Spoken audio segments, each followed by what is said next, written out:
This was not a baseball play. That was the first thought running through the stadium the moment it happened. Not from the commentators. Not from the managers. From the fans sitting in the stands, from the players standing in the dugout, from anyone who had eyes on that moment at Dodger Stadium on Friday night.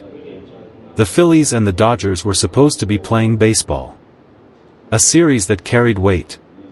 A series between two of the best teams in the National League, two franchises that had spent the entire season building toward exactly this kind of moment. The Dodgers, sitting comfortably atop the NL West, 4.5 games clear of the field. The Phillies, riding a surge that had carried them from 12 wins and 19 losses at the start of May to something that actually looked like a contender. This was the kind of series that reminded people why they watched baseball in the first place. And then, there were discussions in that small circle that umpires form when they know that whatever they decide next will be written about and argued over for days. The Phillies' first baseman stood at the bag with an expression that was either calm or blank, and it was impossible from the outside to tell which one it was. Eventually, the announcement came. Ejection. And with the ejection came something else. Something that would follow the Phillies' first baseman off the field, out of the stadium, and into the days that came after. Major League Baseball does not move slowly when it wants to move fast. The review process that followed was not long. The league had the same footage that everyone else had. They had multiple angles. They had the context of the play, the positioning of the bodies, the timing of the contact, and the result of it all. They had the reports filed by the umpires on the field. And when they assembled all of those things and looked at them together, the conclusion they reached was not difficult. The ban that came down was not a suspension of 3 games. It was not the kind of punishment that gets appealed and reduced and quietly served during a series against a team with a losing record. It was the kind of punishment that MLB hands down when it wants to send a message louder than any one game, any one play, any one moment in a long season. The Phillies' first baseman would not be returning to action quickly. And MLB made clear exactly why. Inside the Phillies clubhouse, the silence was different from the one that had settled over Dodger Stadium. This was the silence of a team that had been playing its best baseball of the season, that had climbed from embarrassment to respectability to genuine contention, and had now watched one of its own do something that nobody in that room could defend even if they wanted to. Don Mattingly, the interim manager who had helped turn the Phillies season around, faced the cameras afterward with the expression of a man carrying something he had not asked to carry. He had spent 2 months building something. He had watched his team go 17-8 in May. He had watched Christopher Sanchez become one of the great single-month pitching stories in modern baseball history. He had watched Bryce Harper and Kyle Schwarber tear through Dodger Stadium like it was a park they owned. And now he was standing in front of a microphone answering questions about a play that had nothing to do with any of it. A reporter asked him directly, what did he think when he saw the play? Mattingly did not answer immediately. He adjusted his cap. He looked down at the table in that particular way that managers look down when they are buying themselves 2 or 3 extra seconds that they know will not be enough. There's no place for that in this game. The room waited. He wasn't more specific than that. He didn't need to be. The words landed with the weight of a man who had spent his entire career inside baseball, who had played first base himself, who understood the unwritten rules and the written ones and the distance between them. There is no place for that in this game. 6 words that said everything about what the Phillies organization felt about what had happened on the field and everything about what they understood was coming next.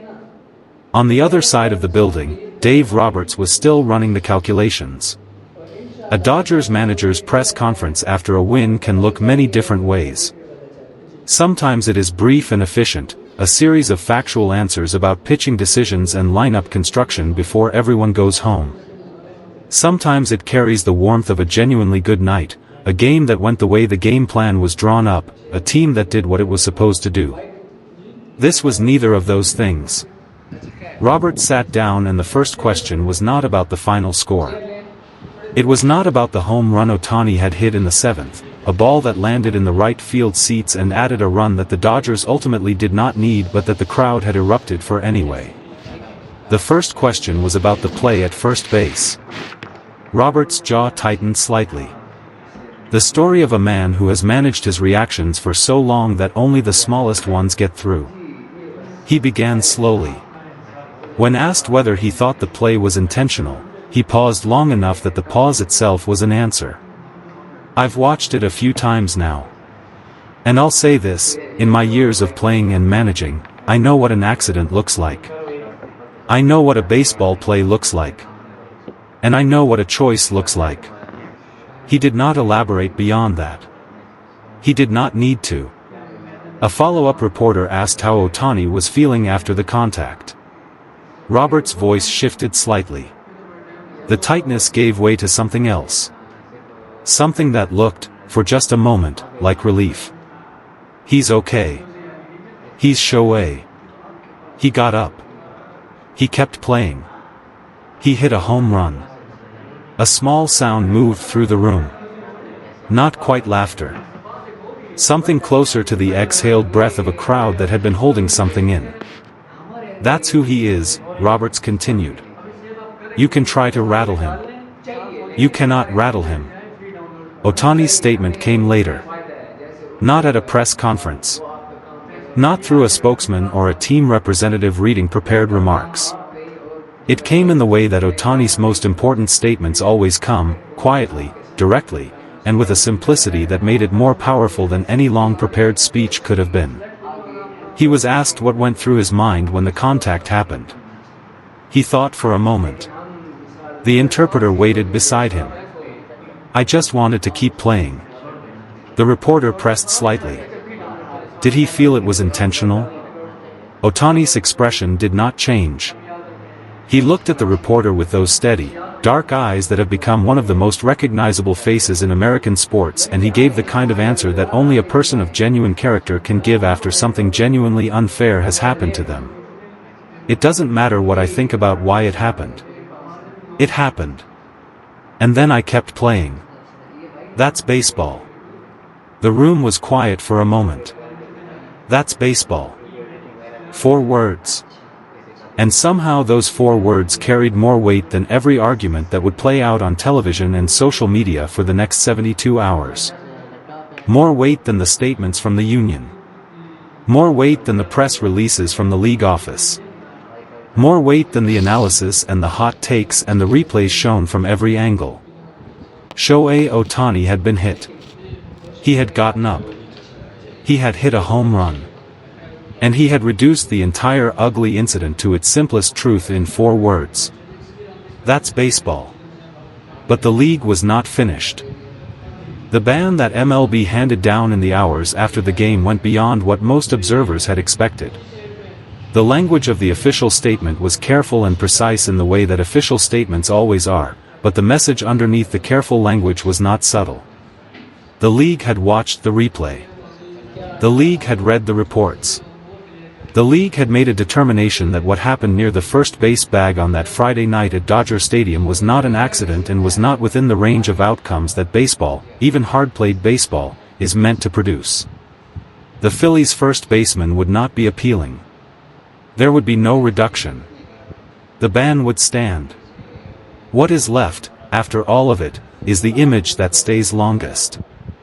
Not the contact at the bag. Not the ejection. Not the press conferences and the statements and the official announcements. What stays longest is the image of Shohei Ohtani in the 7th inning, stepping into the batter's box with the same loose calm he always has, taking one pitch, and then sending the next one into the right field seats. The stadium came to its feet. A standing ovation that had nothing to do with the score or the series or even the rivalry. An ovation for the specific and extraordinary stubborn excellence of a man who had been tested by something that had nothing to do with baseball and had responded with the purest baseball answer possible. He rounded the bases slowly. He touched home plate. He jogged to the dugout. He kept playing. Some people spend their entire careers chasing the kind of grace that Shohei Ohtani treated like a baseline requirement on a Friday night in May. The Phillies' first baseman will serve his ban. The league has spoken. The game will move forward. But the image that remains is not the dirty play. It is the home run that came after it. And the 4 words that explained everything. That's baseball. It all changed. Not because of a home run. Not because of a strikeout. Not because of a brilliant defensive play or a heart-stopping double play. It changed because of one moment, one play that had nothing to do with winning a baseball game and everything to do with settling a score that nobody in the stands had even known existed. Shohei Ohtani was standing near first base. And the Phillies' first baseman made a decision that would end his season before it ever really had a chance to begin. The night had started cleanly enough. It was the kind of late May Friday that feels like a preview of what October could become. The air at Dodger Stadium held that particular tension that arrives when 2 good teams meet in a series that actually matters. Both dugouts were quiet in the way that dugouts get quiet when everyone inside them understands the stakes. The Phillies sent Jesus Luzardo to the mound. The Dodgers answered with their lineup. And somewhere in the first few innings, Shohei Ohtani did what Shohei Ohtani does. He came to the plate and he made contact.